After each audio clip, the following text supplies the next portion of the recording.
Good evening. My name is Monica Elliott, and I am co-president of the League of Women Voters here in Broward County. And thank you for coming to our first general meeting of 2024. I hope everyone is going to buckle in because it's going to be an exciting year for the election. We have to get through the legislature first, and then we'll go through the elections. But I don't think it's going to be dull this year at all. Um, I'm going to, all the main thing to say that's coming up is we have our holiday party on Sunday, January 21st. It's at the Sanctuary Church again. It's just a lovely site and it's free, absolutely free. You can bring a guest, friends, family, but we do ask you to RSVP on the website just so we know how much food and wine to buy. And we did have a wonderful postcard party today, and so we know which white wine to bring to the party. And I'm now going to turn it over to Margie Robach, who is the other co-president. Margie, it's all yours. All right, thanks, Monica.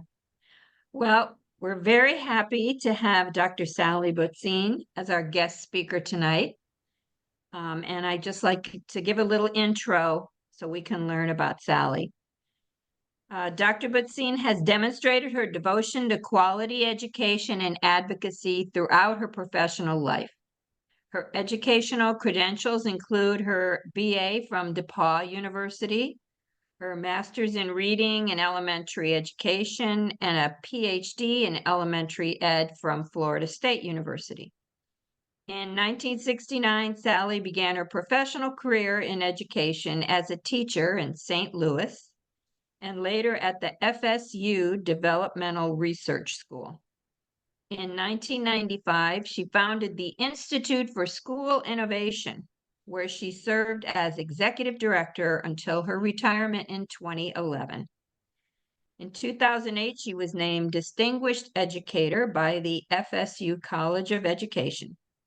She's published numerous articles and books on education issues, the most recent being Creating Joyful Classrooms, which I wish I had known about that book when I was teaching.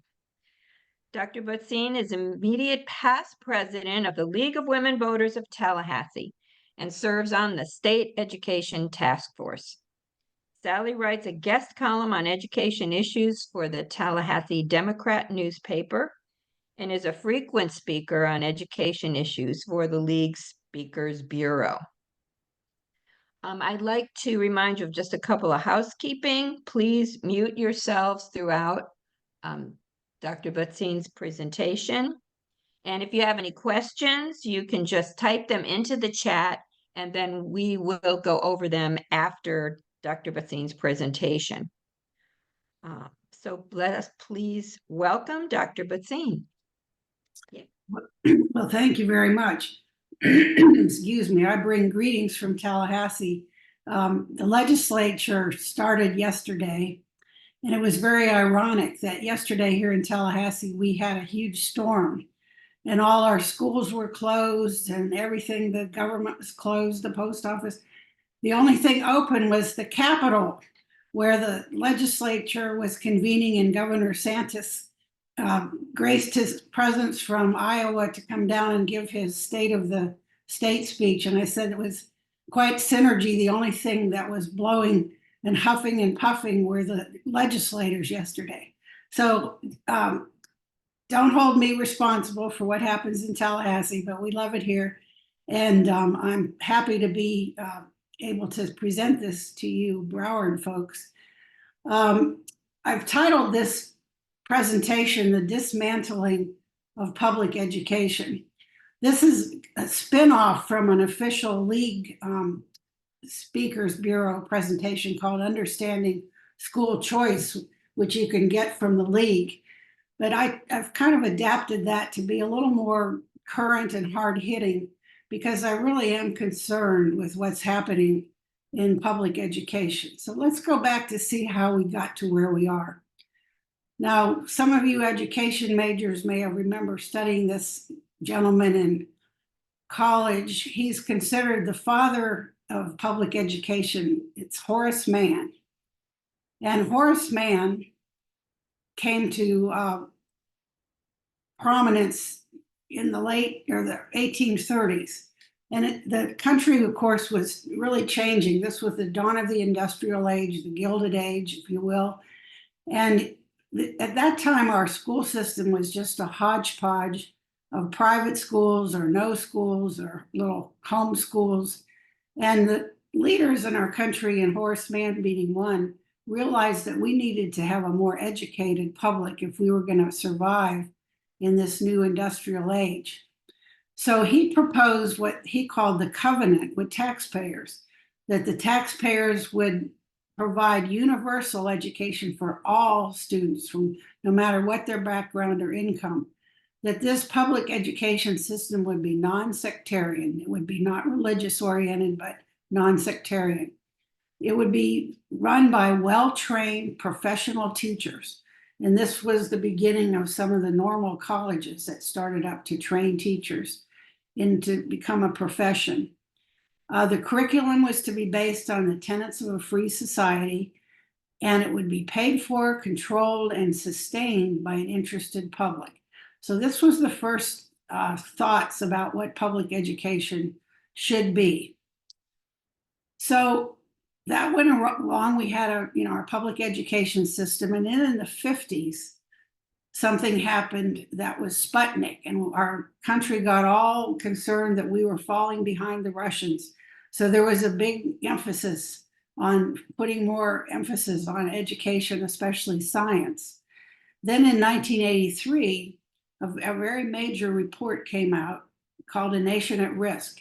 And this was a very troubling and sobering report where they analyzed what was happening as far as outcomes for our students.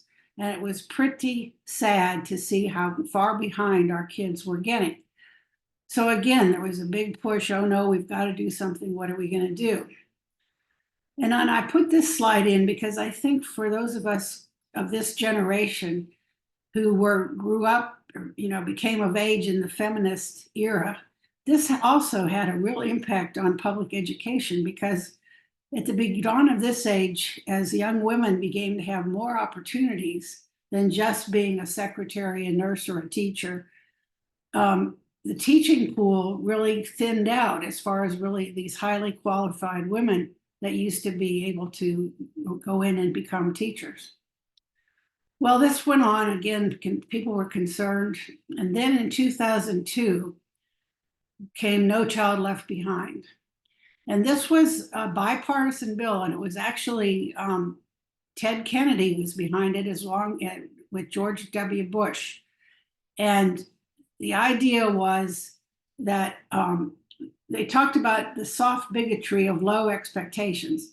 And when you looked at the data, our minority kids in particular and our poor kids really were falling behind, and there wasn't much expected. It was just like, well, push them along and hope for the best. And so the No Child Left Behind was a call to action. And one of the things that came out of that was standards and accountability, so that you couldn't just drift along and have kids sort of just shuffled to the next grade, but there had to be some standards and accountability. And then there would be sanctions for non-compliance. So there really was a push to make it so our standards were more accountable and higher for all students and not just the college-bound kids. Well, as we know, those of us that have been in Florida for a while, his brother Jeb, who was our governor at the time, also took the mantle of reforming education. And so he promoted education before he was even governor. He had a foundation called the Foundation for Florida's Future. It's now called Excellence in Education. But he's been very, very instrumental in what's happened as far as the dismantling of public education. So this is kind of the nexus of where this all began in Florida. Now, here's another really important thing that happened to make the move to dismantle public education. And that is this. In 1998, and this was all approved by the voters as a constitutional revision, the Commissioner of Education would no longer be elected. And the commissioner was removed from the cabinet. So the power of the commissioner was deleted. And the governor appoints the commissioner. So this again, consolidated power with the governor. And then the governor also appoints the State Board of Education. So the governor really is very powerful as far as education policy and what happens. So Bush's A+ plan for education was the beginning of what became high stakes testing. We all remember FCAT, those of us that were in education at the time. It's morphed into other names, but it's basically a standardized test.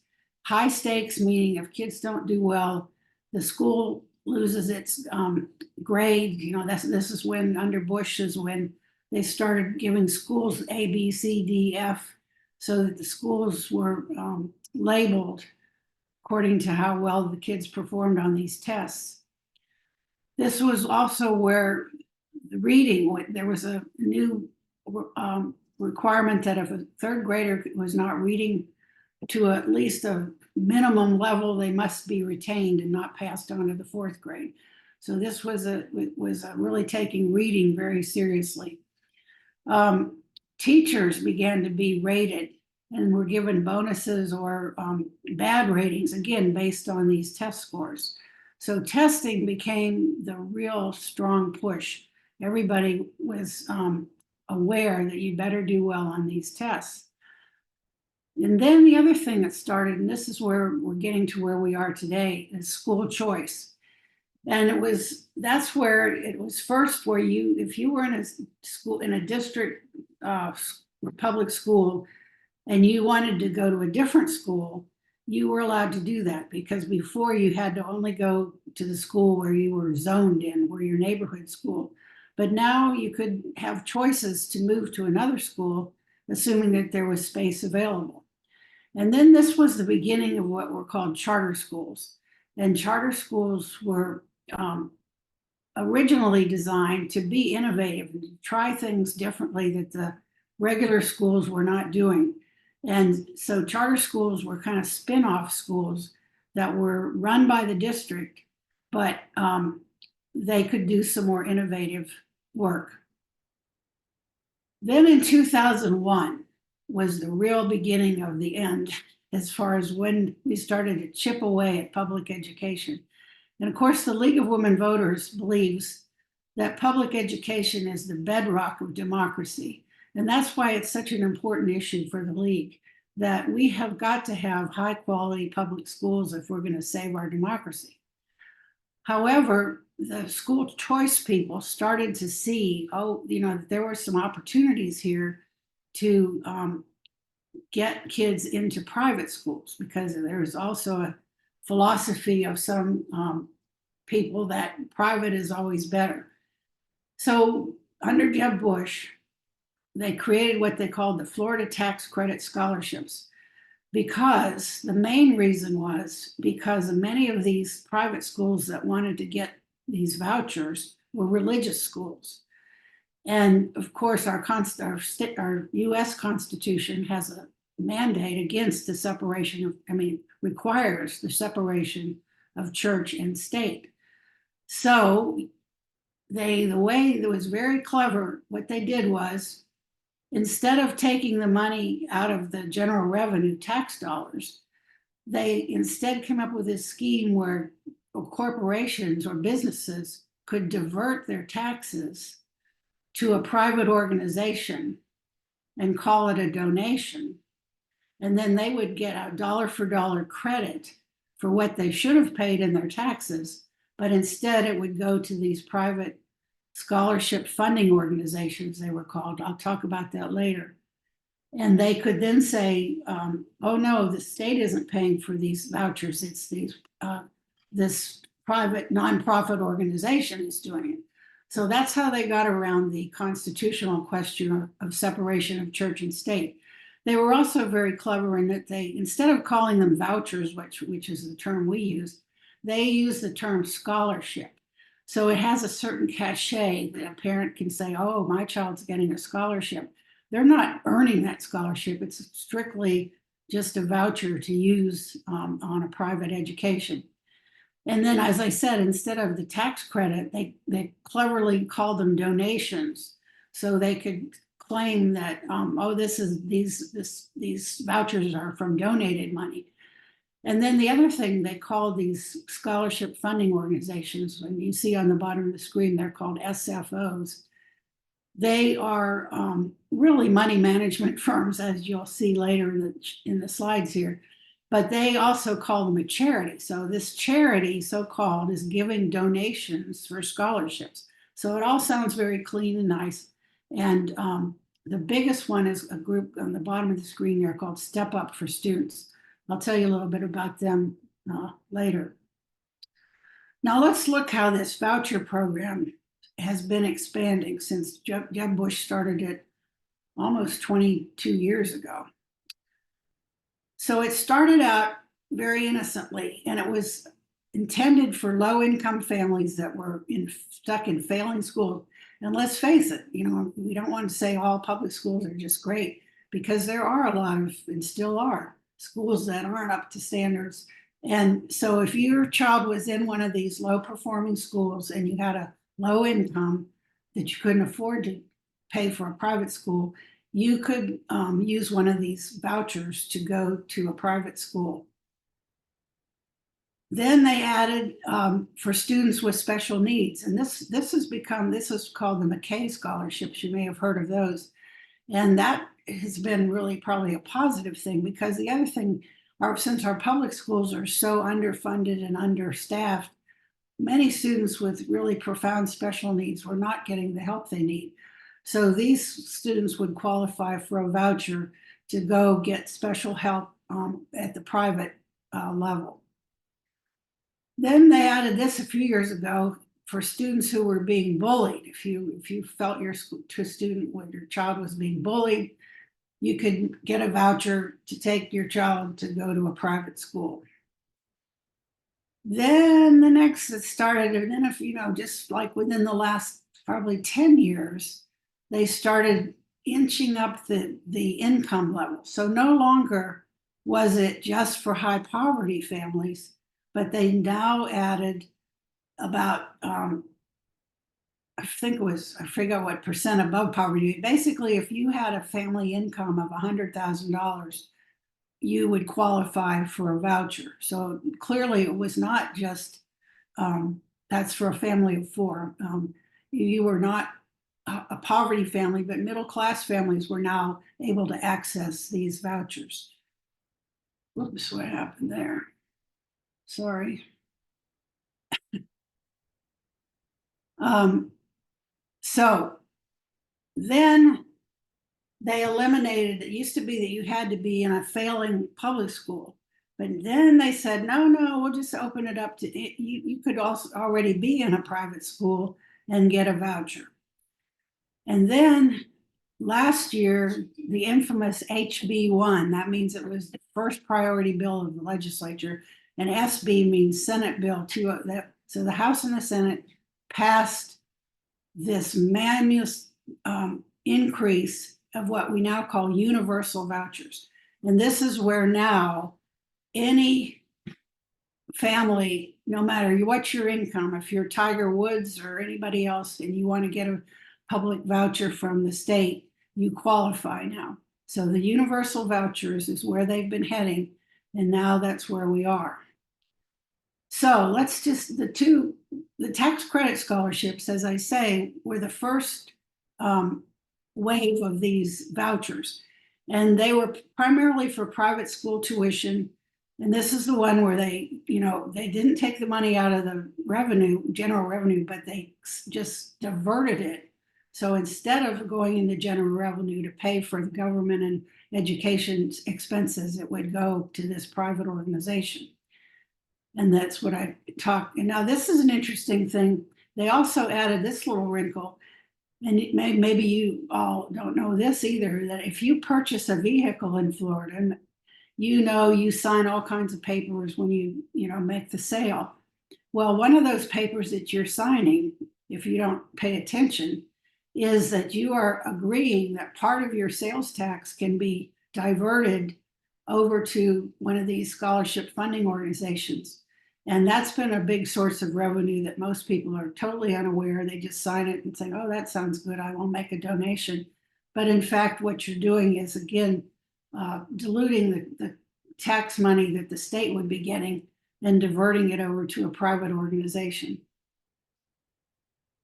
And the other thing that the legislature has now done is we don't know who these corporations are that are getting these tax credits, because some of them started to get a bad name when it became clear that some of these private schools were less than up to code, and they were discriminating, and all kinds of bad stories were coming out about some of these private schools that were getting these scholarship vouchers. And so the corporations didn't want to get a bad name. So now the legislature conveniently makes it anonymous. So we don't know who is getting these deals. Now, this is where things really get tricky and sticky. This is the new thing that's come up with within the past 5 years.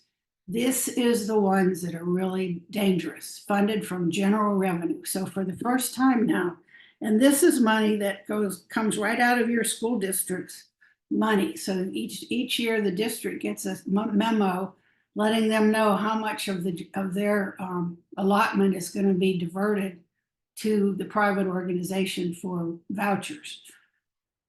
And I didn't look up Broward County, but I know in Leon County it amounts to a lot, millions of dollars that they should be getting, but is diverted to the private organizations.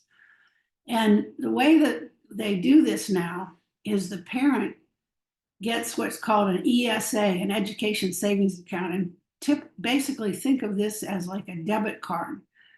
So you get a debit card that's worth about $8,000 per kid, which you can use on all kinds of stuff. And again, the legislature is big time into parent rights.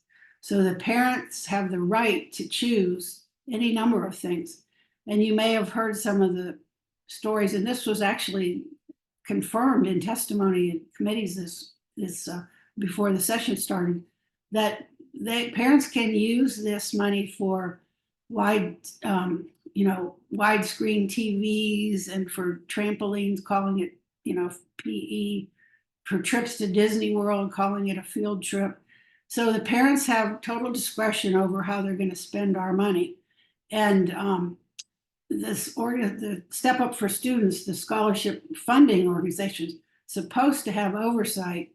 But from what we've seen with our reports that we did with the league, the oversight is very, very loose. Let's just put it that way. And then the other thing that's nice for these parents that get these debit cards is if you don't use your whole $8,000, you can use it to roll over into a savings account. So if your child starts as a kindergartner and gets one of these vouchers, once in, always in. So they get that every year until they graduate from high school. So you could build up a nice little nest egg. And that's, again, completely under the parent control using taxpayer money. So if you have any thoughts or questions, put them in the chat, because this is where it starts getting really scary.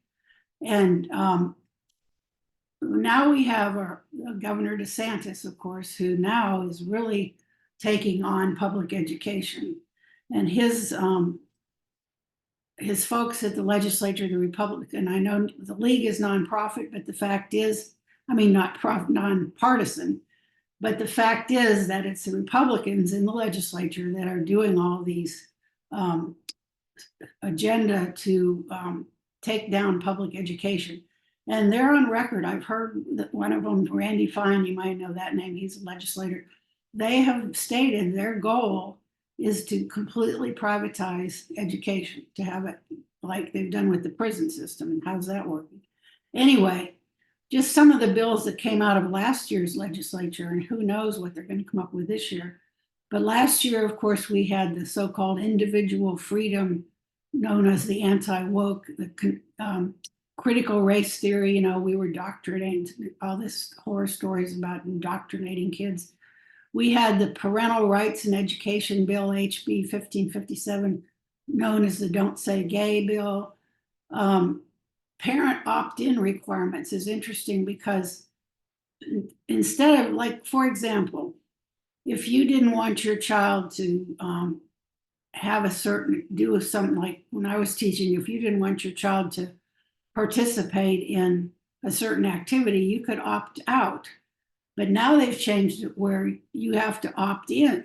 So, and the parent has to send permission. So there's been stories, I just saw something my husband sent me from the New York Times, like you now have to have parent permission to give your child first aid in the clinic. So unless they have a parent permission to opt in, you can't do it. So, I mean, it's just become bizarre and dangerous for kids. And then, of course, the league is really concerned about the book banning that's going on, talking about teachers as groomers. And all these attacks, of course, are intensifying and causing great harm. We're losing teachers. We now have a shortage of almost 8,000 teachers in Florida. Because who wants to teach in this kind of an environment? And it's very troubling of what's going on. And like I say, who knows what they're going to come up with this year? I can only imagine. So I'm about to wrap up here, but I just want to say, and then we can open it up for discussion and questions. But I just want to remind everybody, I've already spoken about the US Constitution that requires there be separation of church and state. But our Florida Constitution, Article 9, says the Constitution requires that we have adequate provision shall be made by law for a uniform, efficient, safe, secure, and high quality system of free public schools. So what we're having now, we don't have we have a parallel system. We do not have, so in my mind, and I think most people would see, this is clearly unconstitutional, what is going on.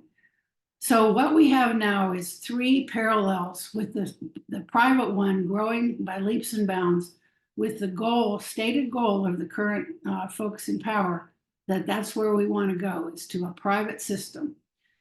So traditional public schools provide a lot of protections. They have an elected school board. They have a professional staff. They have locations in your neighborhood. They're funded by property tax and general revenue. And of course, high poverty gets supplemental funds from the federal government. The teachers are certified, trained. The administrators are certified and trained. The curriculum adheres to these standards and testing requirements. So there's oversight for public schools. Now, the charter schools, the second wave of this parallel system, they are not run by an elected school board. They have their own board. It's independent of the school board. And the school board is supposed to have some oversight, but now the state can override whatever the local board, if they deny a charter or they have some questions, the charter school can run to the state oversight board, who will always rule in favor of the charter school. Many of them are for-profit. People, the grifters, in my opinion, have figured out, here's an opportunity to make money. And where they make most of their money is on the building. These folks are making a lot of money on the buildings that are being built at taxpayer expense using capital outlay funds. They own these buildings, and if the building is sold, if the school closes down, the private company takes the money and runs. They can be all over the place. They don't have to be in schools. Our public schools usually have to be built to high quality standards. Many of them even serve as hurricane shelters, so they are a community asset, whereas the private charter schools are any number of places wherever they can find space. So a lot of times they're even in church buildings. Now, the way the charters are funded is that when a student leaves and goes to a charter school, whatever their per pupil allocation, that goes to the charter school.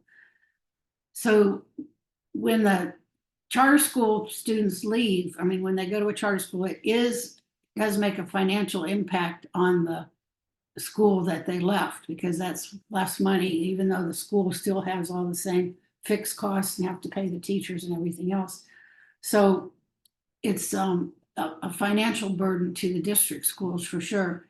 And then, as I say, more and more the legislature is providing capital outlay funding for the buildings and the real estate that these private companies are building and using. They do have to have certified teachers, and they do have to follow the curriculum. The charter school students do still have to take the state test. So at least these schools are following some academic standards that we can track and make sure. And it is, if the school is completely always failing and it's clear that they're not meeting the standards, they can be shut down. And so there is some oversight of charter schools, so that's a good thing. However, the third branch of this parallel system is these private vouchers that are now open to everybody. And these are over half of them, and probably it's higher now, are church affiliated schools. And we're not talking about these, private schools like the really high end college bound private schools, because they're not taking vouchers. They're very expensive. We're talking about some kind of mom and pop, down in the church basement kind of schools. And also, again, private vendors can come in and bring in some of this voucher money and start a school.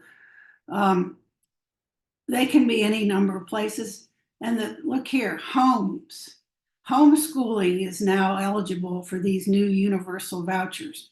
And that's where you really have to wonder, what are they learning and who is running these homeschool situations?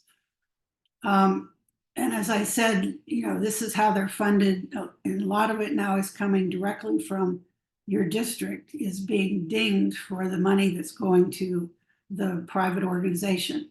And here's the real troubling part as far as public education. Think back to what I showed you about Horace Mann and what was required back to get public education was supposed to be high, non-sectarian, trained professional staff, professional teachers, a curriculum that was, standards based and research based. But in these private schools and in these home schools, we have no idea what is being taught. And there are some really scary stories about very questionable things that kids are learning or not learning in some of these schools. So there's no oversight, there are no standards. It's all, and when you ask the legislature about it, they say it's parent choice. The parents can decide if they're not happy what their kids are learning, they can choose another school. So it's all this theory that the parent knows best and we'll give them the money and they can take it from there. Well, this is how much this is costing us.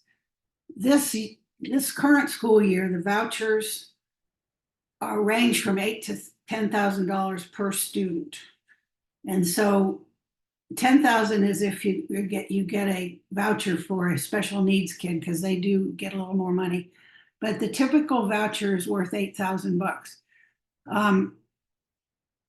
To date, this is from the Florida Policy Institute, has put together some data.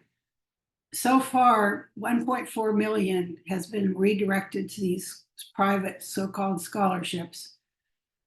Florida Policy Institute, you see their website down at the bottom if you want to look at more of their research. They're projecting this year, this current school year is going to be $4 billion.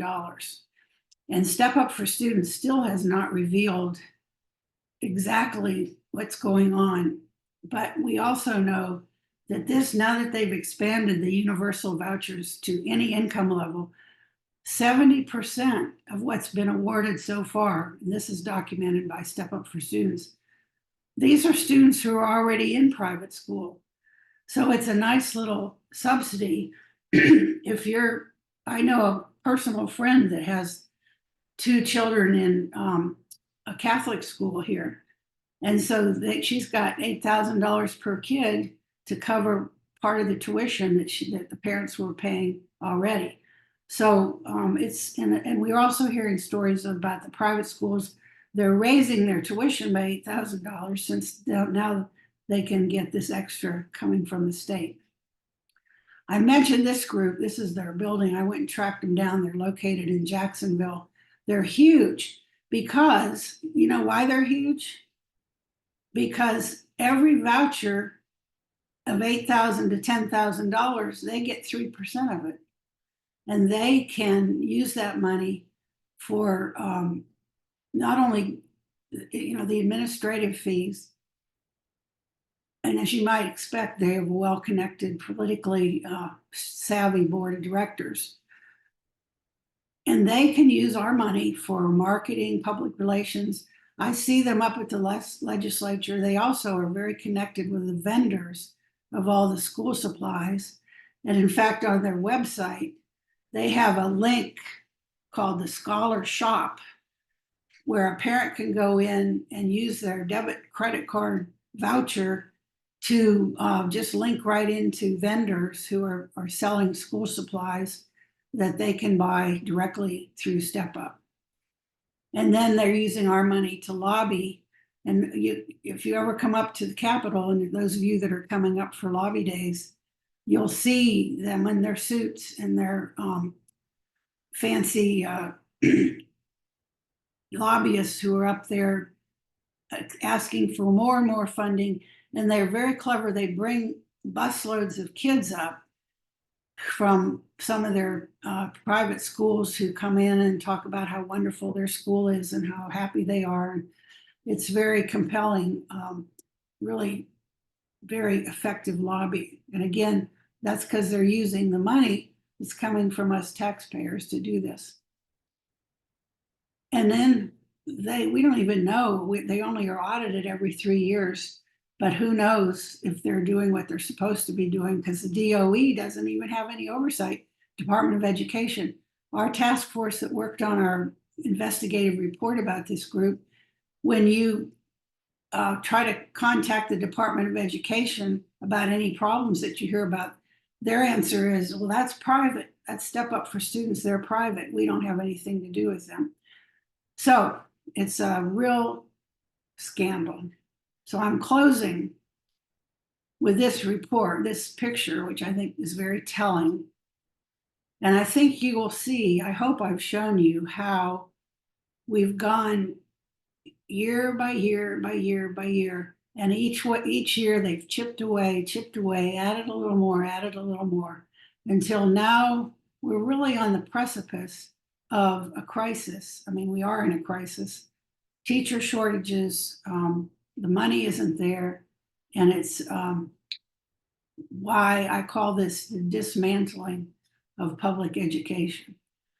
So here's some of our references. There's more if you're interested. I've been collecting some more articles, but it's really happening, and it's kind of like the frog that goes into the pot of boiling water, and it just so happens so slowly, where before the frog is boiled to death, and that's kind of where we are now, step by step. Our public schools, which is a public good and a absolute bedrock of democracy, is in trouble. So I will stop now, and I will try to get me back here where you can see me. Here I am. So I'll open it up for anybody. Margie, if you want to field any questions or comments. Okay. Yes, apparently, many people are feeling very upset by what you have described that is happening, and it doesn't seem like the future is any brighter. So I'm going to start with Monica's questions. Where does Step Up Corporation / nonprofit come into the current system? Well, I'm not sure I quite understand the question, but they were founded. It was founded by a billionaire named John Kirtley from Tampa, and he was a friend of Jeb Bush's, by the way, and he had a small a foundation that he started, which was giving scholarships to high poverty kids. But they morphed that into this Step Up for Students, which is run by, it's totally private, or it's supposedly, they call themselves a charity. It's a nonprofit, and basically they're funded by our money. So the tax money and the tax credit scholarships, which is where the corporation that decides it's voluntary, but rather than paying what they owe to the state to run the state government and our public schools, they can divert that to this private organization, Step Up for Students. It's huge and growing. I think I saw this year they've got over 300 some staff. They have very high paid executives and board members who are, corporate type people with lots of connections. So that's who they are, and they're growing leaps and bounds. And I should also say that they have like 95% of the business. There's one other scholarship nonprofit called AAA. I can't forget what that stands for, but they have a minuscule amount of the business that Step Up for Students has. They do the bulk of the business in Florida. And they also, by the way, are working with other states, because Florida just opened the floodgates. Now, a lot of these other Republican controlled states, like Arizona is a big one, that are really going big time into these voucher programs. And Step Up. So are you saying Step Up is going to move into other states? They operate in other states? Yes, they operate, provide scholarships in Alabama, and I forgot. Okay. I'm not sure. And they're, like I say, they're huge and they're growing, and it's pretty They much basically administrate. They basically administrate the funding, the money that comes from. Oh yes. gosh! All right. And they're also charged with monitoring expenditures. Like I said, that there is supposed to be some kind of oversight on how parents are spending this money, and that's where we don't know, because they're not even audited except every 3 years, and the audits are mostly just financial audits. So they're doing what the Department of Education used to have to do, but the department is sort of just defaulted and said, oh, that's private, we don't have anything to do with it. So there you are. Oh gosh. All right. So Monica also asks, are charter schools allowed to screen students and select only the students they want to include in their school?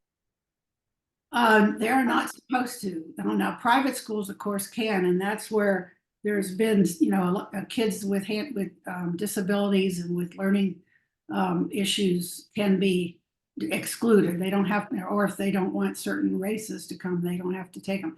Charter schools do have to accept, like any school does. However, they can also, some of the schools, if they don't have the personnel or the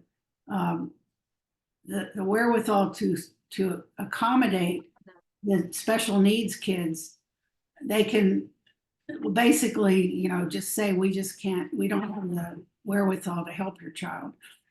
And of course, that's the other thing about the private schools too, is that if you have a special needs child and you take them out of public school or a charter school, you're giving up all the rights for your child to get federal protection under the,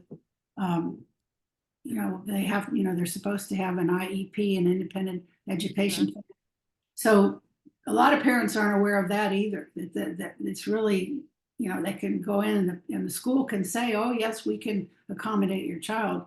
But once they get in there and they find out they can't, well, too bad. So they don't have to, like, if a student needs speech therapy, or they don't have to provide that. No. Okay. And they don't have to provide transportation. They don't have to provide lunches. They pretty much can do whatever they want. And it's up to the parent to decide whether that's going to be what will help their child or not. Okay. Ronnie Heller asks, do the homeschool children also have to take the state tests? No. Oh, so there's no accountability when it comes to homeschool children? They don't have to show they've learned anything or? Not really. They they there's the only requirement I think that we've seen is that for the private schools that are getting vouchers, if they have, there's a certain threshold. If it's a larger school that's getting like 100 or so students, I forget what the number is, they are required to have their kids do a norm reference standardized test. But the homeschooling is pretty much just up to the parent to decide. What if a homeschooled student is a high school senior and they're getting ready to, how do they graduate and how do they get a diploma if They they're homeschooled?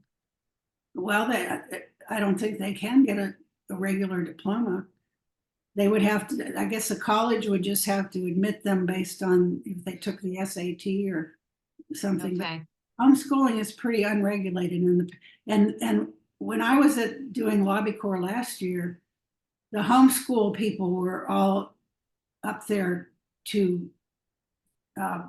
shoot down because there was a provision of one of this HB1 where the homeschoolers were going to have more oversight, but they were successful in knocking that down because they don't want to have any oversight. Oh my gosh. Yeah. Okay. Denise McFall says this is crazy. And I think a lot of us agree with her. Carrie Roach says, my personal experience is that these private school vouchers are a cover up for a way to supplement income into failing, maybe religious communities. What can be done about that cover up and how can this be exposed? And do you find that to be accurate?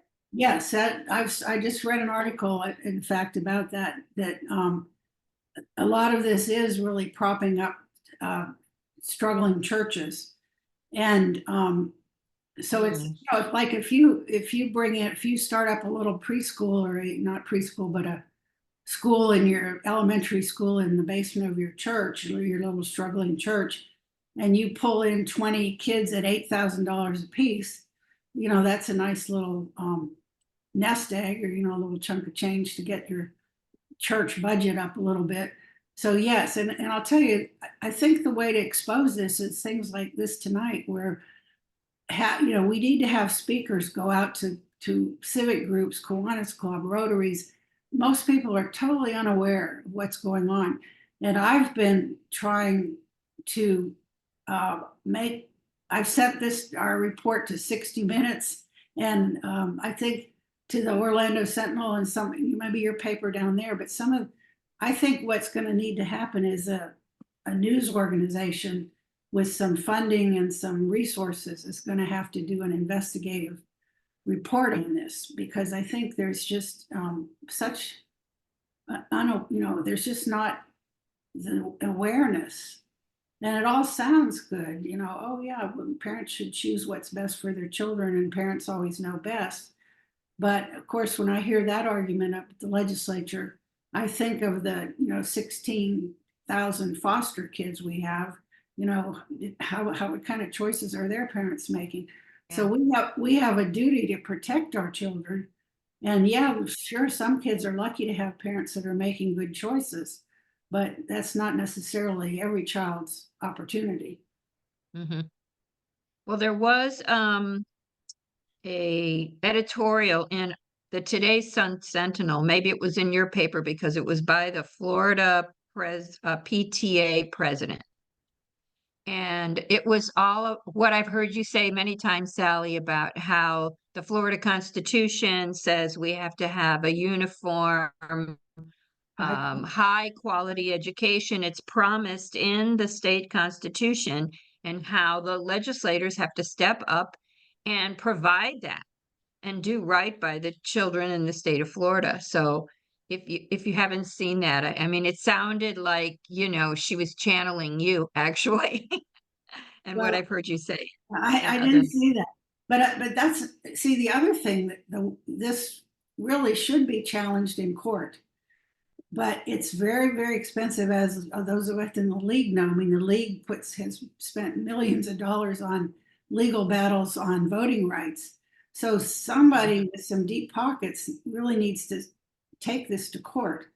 But here's the problem, is that I know the teachers union, or the Florida Education Association, years ago did bring a lawsuit when the original tax credit scholarship thing came up, making the argument of the separation of church and state. The Florida Supreme Court would not hear the case because they said they didn't have standing, because this, again, back then, it was funded by these so-called donations. But now that they've morphed it into funding it from general revenue, there certainly is a strong legal case. But again, I think organizations are reluctant to spend all the money given our current Supreme Court, because the Florida Supreme Court, who, most of them have been appointed by either DeSantis or Rick Scott, are probably going to side with the privatized theory. So but I think I would hope someday there will be a legal challenge that will hold up, because clearly this three parallel system is not following what the Constitution requires. Okay, there's a comment here, or a question actually, from Ronnie Heller again. If a child with a voucher leaves a private school after a few weeks and then goes back to their public school, does the money stay at the private school the entire academic year? Yes, that's been a real challenge, and a lot of I've heard from schools that get these kids that come back after they've been in a voucher school, and they're struggling and they're way behind academically, and as well as the private school gets to keep that money.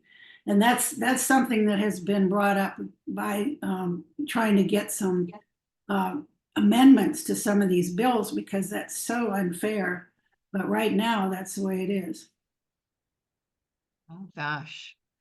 Okay, well, while we were having the meeting, an article popped up in our local Sun Sentinel about they had the first hearing of those 3 Senate bills that are supposedly meant to deregulate public schools. Can you maybe just speak briefly to us about what these bills are meant to do?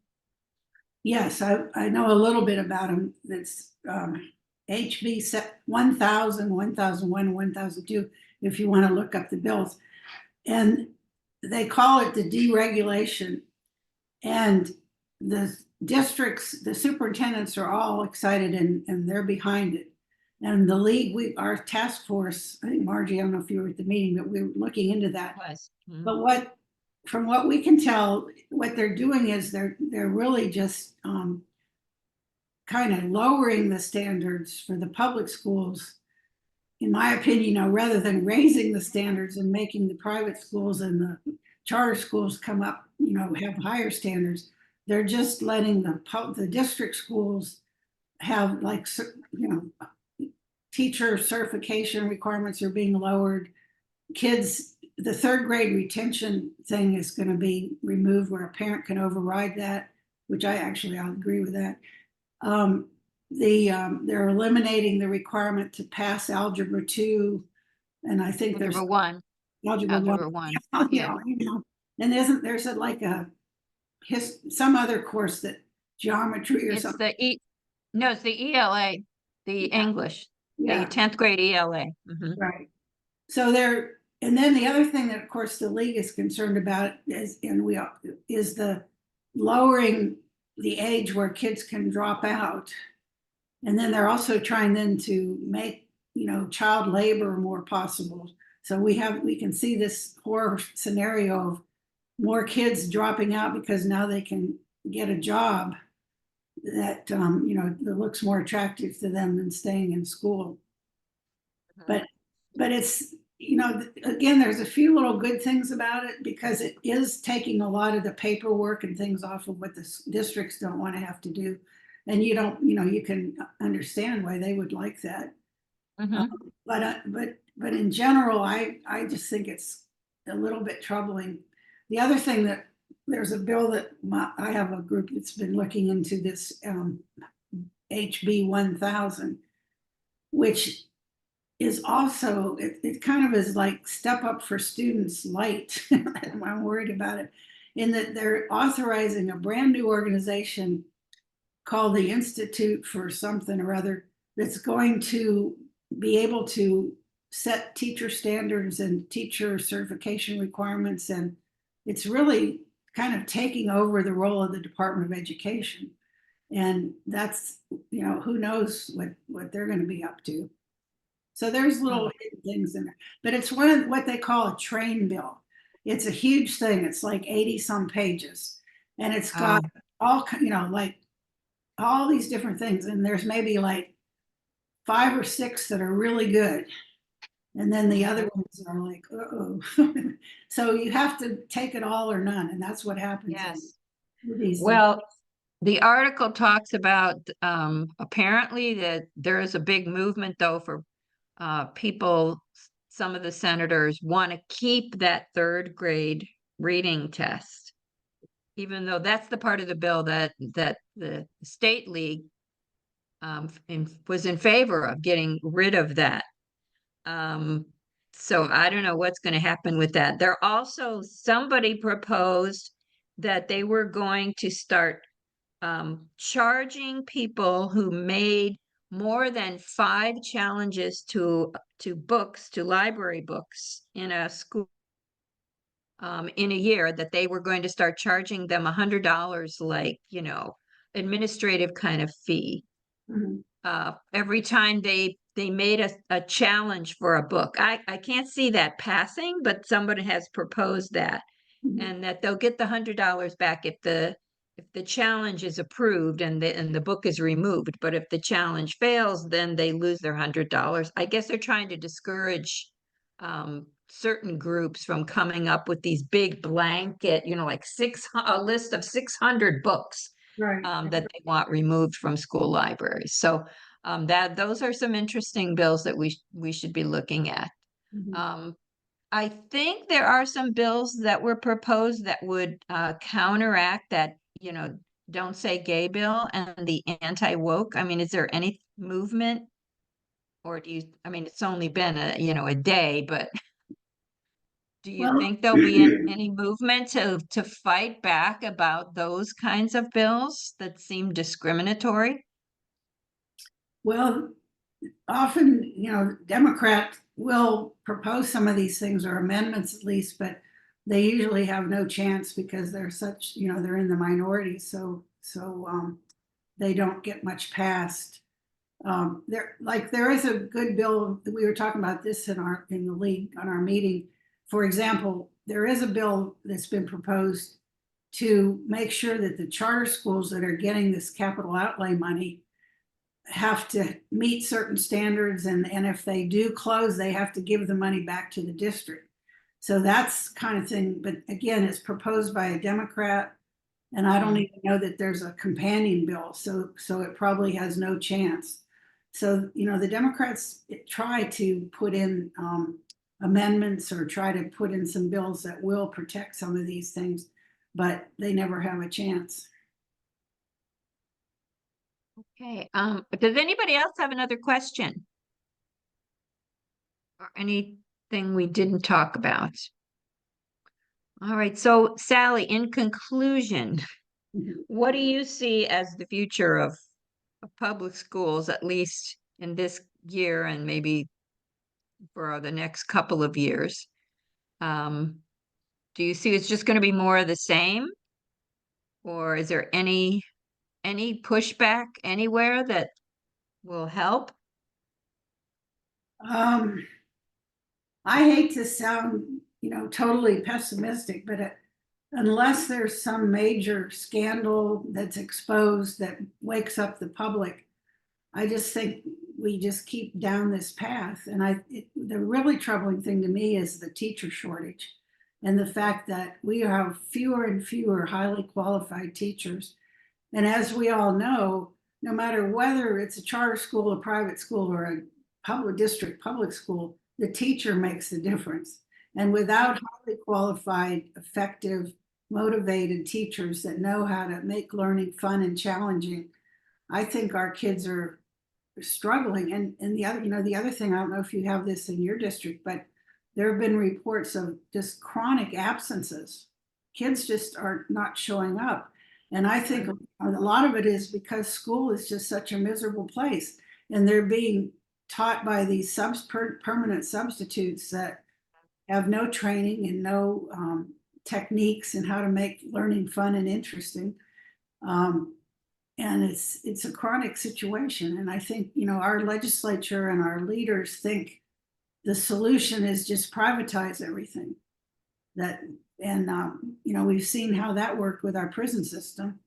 And but I think until we get new leadership, and that's why the league, why we say voting makes a difference. And so what I'm trying to do this year is really work on get out the vote, because we've got to, like I said in that one slide, our governor controls everything. And if we have a governor like we have now, he controls the school board. He appoints the commissioner of education. Everything is through the governor's office now. And with the governor that we have, I don't see any changes. I mean, it's going to be worse. They don't like public education. I don't know. Okay. I don't understand why. Okay, I know we have some educators on the call. Does anybody else have a comment or a question that you'd like to contribute? Maybe I'd like to hear if anybody has a solution. Would anybody have anything positive? Because I'm struggling with being positive. Well, Maria Paul, are you there? Because she's an administrator at an elementary school in Dade County. So can you give us a ray of sunshine, Maria, about public education? Well, I work in Miami, Mhm. so not in Broward, but the teacher shortage is definitely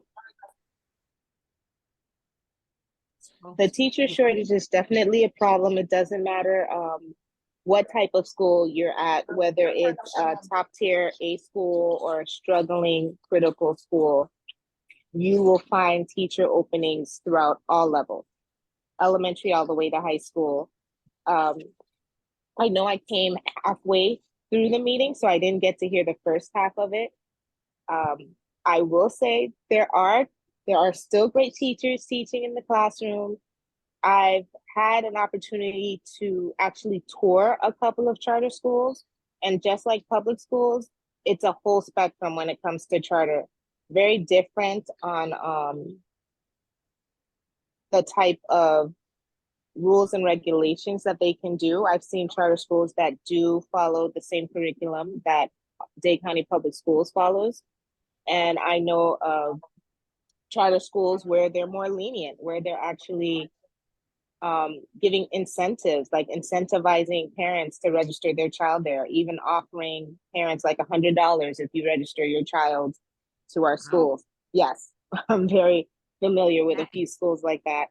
I know one of the things that we speak of as administrators in our meetings is that when it comes to the taxes and the amount of money that are being divided within each of the counties, it's not divided based on the number, because as you know, in South Florida, Miami-Dade, Broward County, we have a lot of students, but a bulk of the money that's being generated don't necessarily trickle down to the larger districts the same way based on the number of students. So it is an ongoing issue. I'm not as pessimistic, because I think that it's opening a lot of eyes for teachers. And I've spoken to some parents that are being aware of it, because a lot of parents who have left public school, they do return afterwards, because just as Sally mentioned, they see a difference. They see some of these schools, they may promote and advertise a curriculum, and then when they actually get an opportunity to enroll their child there, it's not necessarily the case. So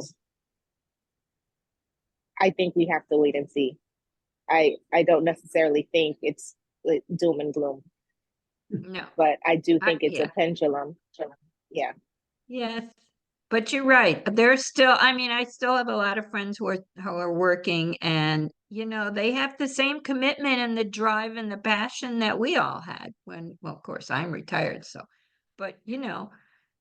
so as long as you have those people, whatever they do in Tallahassee isn't gonna stop those people from that passion that they have. And so we just gotta hope that we have enough of those people to carry us through. Right. And then obviously, and we've spoken, and I'm sure you've had conversations, a lot of the younger teachers that are going into the field, it's a pay issue. You know, Yes. South Florida is Yeah. not necessarily an affordable location to live in. So that's another factor that goes into play. And charter schools competitively offer more money than a traditional public school. So that's another aspect. Oh, okay. All right. Yeah. Thank you. Okay, Carrie? I think of the positive aspect of in my experience again, Latin American countries, to be a teacher is to be respected from that culture. If you go, like in my case, you go to Ecuador, my daughter's a teacher there, and everyone just like, I felt like she was a queen or something. They bow down and they really respect their teachers, and that's something I think really positive, because we are in a diverse, multicultural place. And so hopefully with the influx of our immigrant population, the cultural appreciation of the profession of teaching will be infused by our new citizens. That's Oh, my that's, something positive I can think of. yeah, that's good to hear. That's great to hear. And Okay. I would just like to end on a positive note too, to agree with what Maria said, is that in spite of the fact that I'm sounding just like a total downer, I see such good things in our public schools here in Leon County. For example, we just had a performance where I live of one of our high school choirs. And I've seen some of the shows that our high school kids put on. And there still is some amazing things going on in public schools that are going to keep parents from pulling in, and they are finding the grass is not greener. They may think it is, but many of them are leaving and then coming back realizing what they had was really pretty darn good. So, I think we're just at a point where, it's kind of a tipping point. Although, I keep saying, I keep thinking, okay, finally they've gone too far. and but I hope maybe this will be the final tipping point. And I think they are seeing it. And that's why the bills that we mentioned, where they are so-called quote deregulating the public schools, I think they have started to realize they've gone too far, where they've put so much regulation and pressure and requirements on the district schools and nothing on the voucher schools and a little bit on the charter schools. And I think they're finally realizing they've just totally, the balance is not there anymore. So hopefully that'll be a bright side. Very good. Thank you. Okay, Monica, do you want to wrap it up for us? I just want to thank Sally and everyone for joining us. I mean, it was a really great presentation, and the conversation and questions were really good. So thank you very much, Sally. We Thank you. appreciate Thank you, it. Sally. Thank Yes, you. it Happy was New great. Year. Hope to see you in All right. Tallahassee sometime. Okay. Okay. Oh, yeah. Good All evening, right. Thank everyone. you. Goodbye. Good night. Thank you so much. Thanks for being here.